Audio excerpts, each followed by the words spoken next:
this is the continuance of day one, and will ultimately be the first day. In Genesis 1 and 1, verse 1 says, and God, in the beginning, God created the heaven and earth.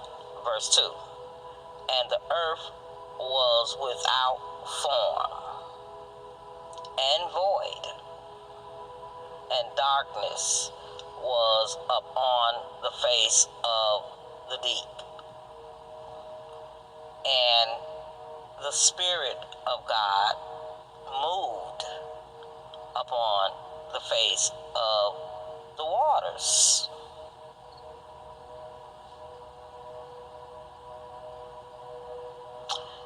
And so today we're going to start off by breaking these words down. And the first word we're going to start with is form. Now, as I told you, Hebrew words has different words. So just like say the word form, it might be expressed in 3 different words. So you'll have 3 different meanings. So, but we begin to feel divine substance as a living reality. We are then able to form mental images or thought forms of whatever we desire, whatever we think and feel. Now that's the first thing we want to know about the word form. Now, the next definition of form is the shape and structure of anything. All forms are manifested of ideas, you see. And now, the third meaning states, form is a divine mind. So, when something have a form, it is divine. It is finished. It is complete. And so, form in this sense is a divine mind. Substance is the idea of perfect form and body. You see, and in substance, all of the ideas of the divine mind, it's ready to be called forth into manifestation form.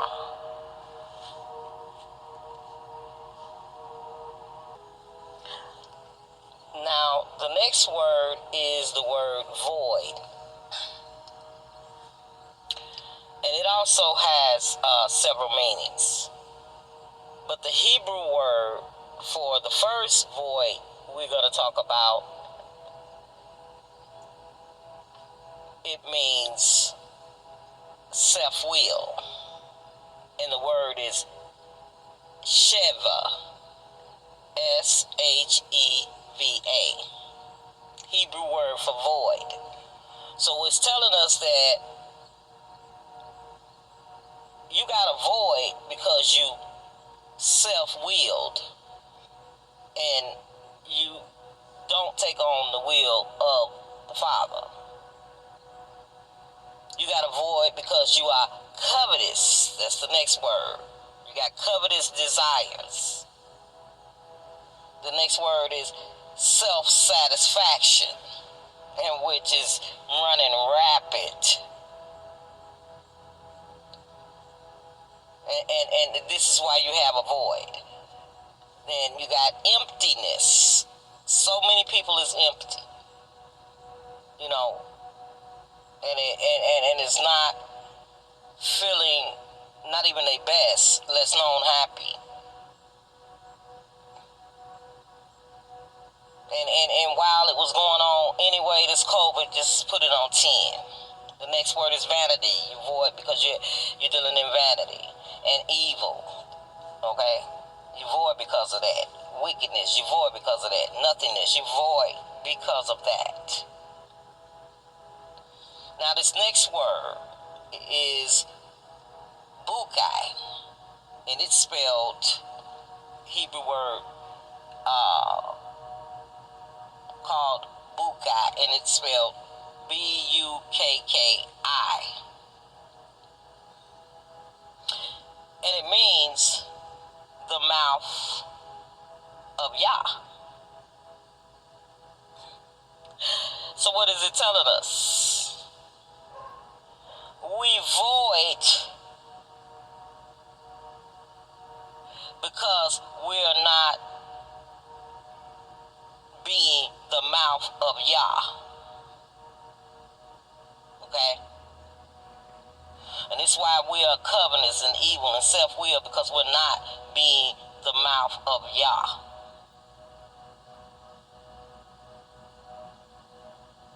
And this is why things are in the shape that they're in, because we're not being the mouth of Yah. Because see, we would know that we could speak light, and we was co-creators and different stuff like that, and different powers and gifts and talents that we possess. We would know this if we was bukai, as the mouth of God, the way we are created to be.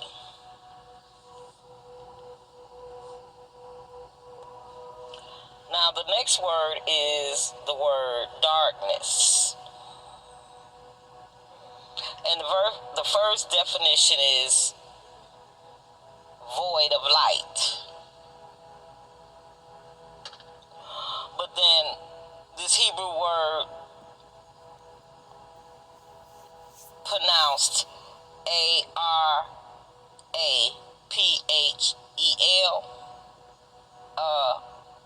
Raphael,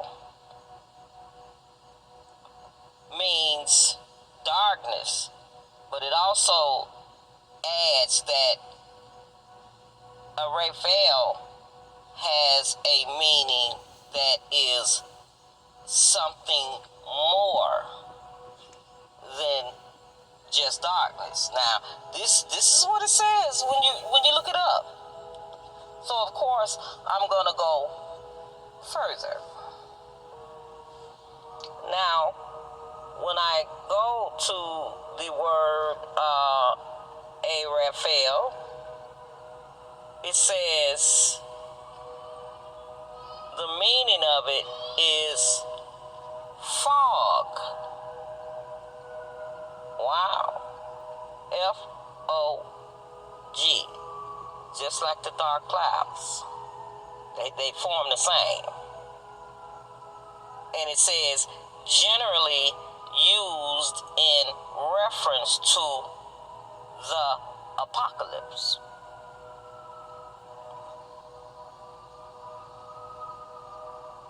Now, I know for myself that spiritually speaking, the significance of fog is a fog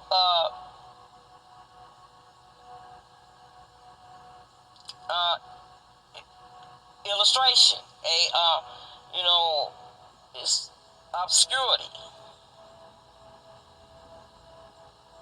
indistinction, something that you have to concentrate to figure out you don't see clearly.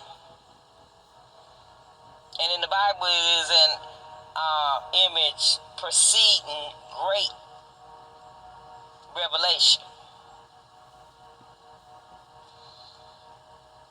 It is the gray zone between reality and unreality, and beyond accounting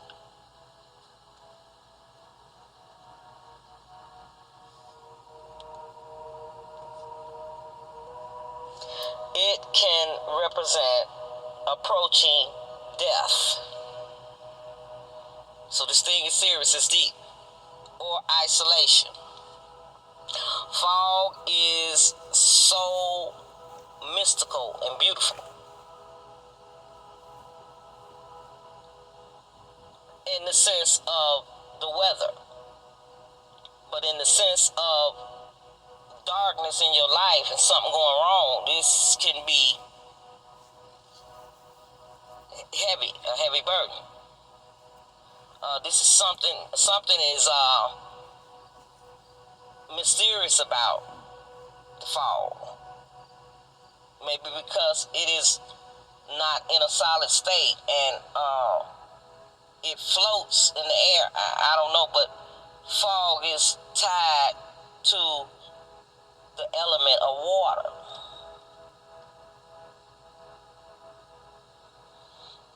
And like I told you in the testimony video, water represents life. It is formed when water vapor denses into tiny water droplets that hang in the air. This is how fog forms. Same way clouds form. So fog requires two polar forms of air: cold, dry air, and warm, humid air, to mix together to create fog. This is the process alone is tied to the law of polarity, which is a part of the 7 universal laws.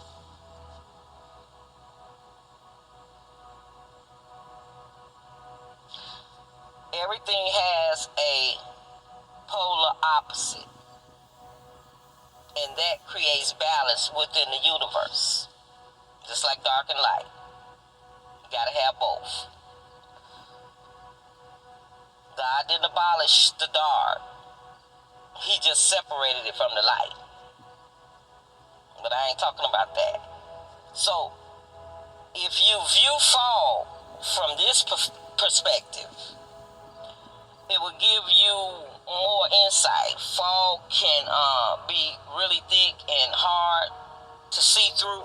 Y'all know that, trying to drive down the highway or even walk down the street on a London foggy day. And this can be tied to illusions, chaos. See? It can easily cause that. Or this can be your mindset from something, a situation in your life, confusion, mental delusions, illusions are tied to the planet Neptune, and the planet Neptune is the god of the seas. You see,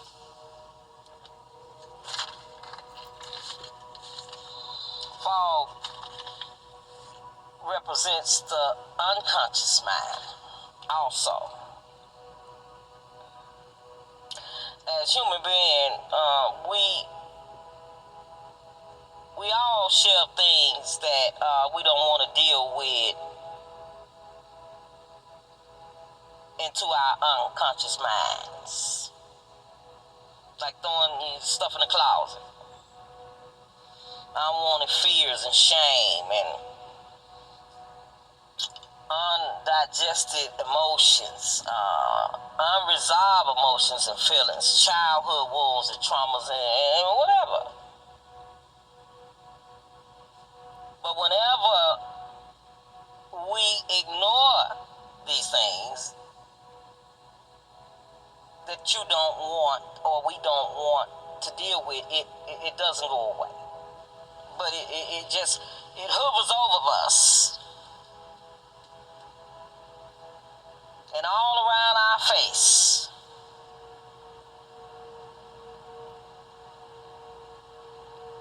In the background, you know what I'm saying? Just like how the fog hovers over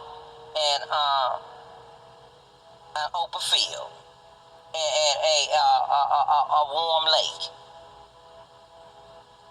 The only way we can get rid of these things is that we don't want to, but is that we face it head on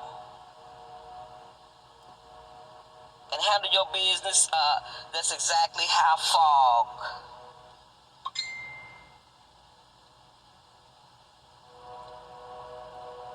disappears. Fog disappears when the sun rises above and burns the fog away. So it's as if you got to be free of something. You got to be let out of jail, your bondage, and then you're free. The sun represents the consciousness mind, the conscious mind, as it rises from one level to another. Get out of the 3D. Above the fog and it becomes the way things form in our life and take place, and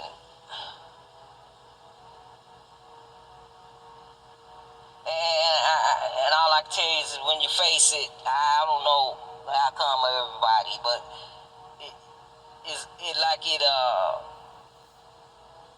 burn the head off the fog. They take it away.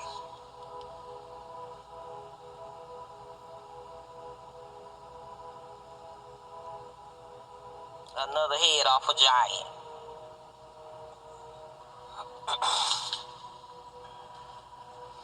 And lastly, I want to say, God added the light. He didn't abolish darkness. He just separated it. But for a lot of people, darkness only symbolizes all this negative, harmful, evil, fearful. Wow, that's true too. Darkness also represents a lot of other things. God gave equal importance and prominence to darkness and light. And all life, including human life, begins and develops in the dark. Can we agree? Light is the symbol of salvation, spiritual growth, and discernment. God did not abolish darkness. He added light. Again, I say. It's called a circadian rhythm. CIRCADIAN rhythm. The sleep-wake cycle.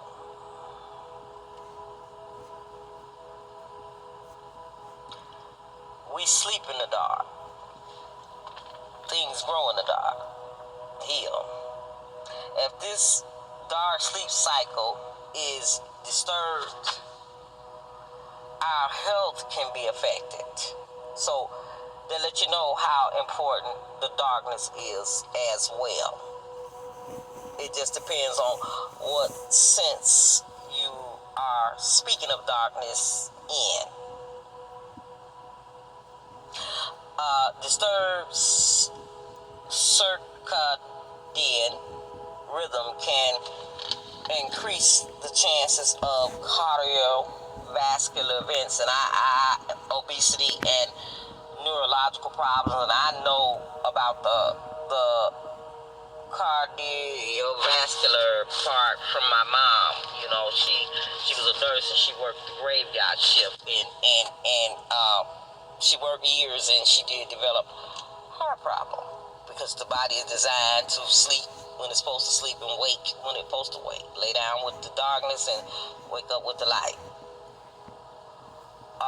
We need darkness to make our immune system work also.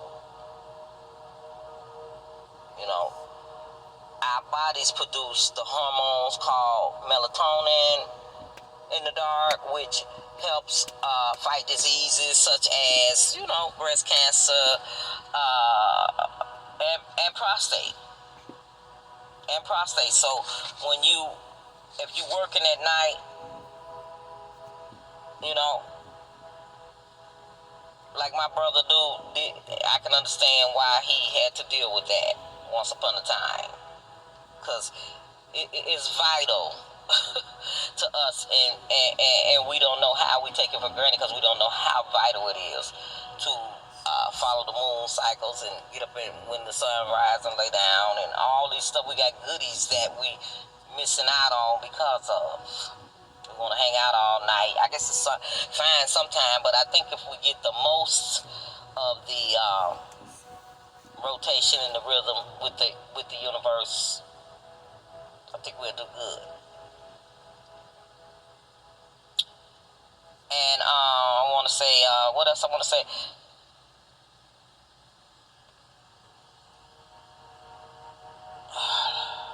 Oh, the light is a symbol of salvation, spiritual growth, and discernment. But it can only be understood and appreciated when we contrast and compare it to the dark.